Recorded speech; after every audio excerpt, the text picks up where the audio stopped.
I've moved the banana plant outside. It's looking really healthy, and I'm using it to hide the barbecue. That's what you can do with big plants. Use them as screens. The pots I planted last week are still sort of sitting in the same spot and getting used to the weather. And speaking of the weather, it's raining again and it's cold.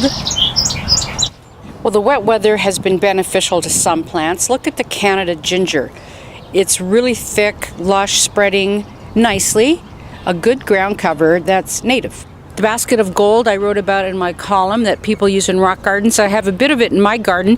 It looks natural against the dry stone wall that we built to help retain the hill.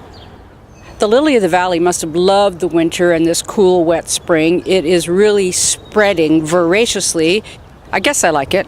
I like even better, though, this perennial geranium with the variegated leaves, but it hardly increases in size at all.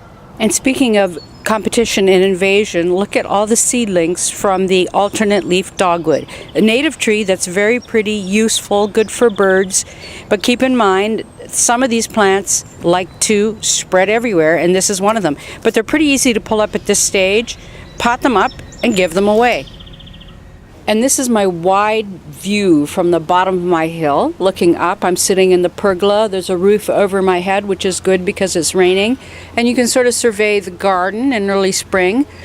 You have to admit, as much as I love ornamental grasses, when they're at this stage, brown and barely starting to grow, they don't do a lot for the garden, but they're worth waiting for.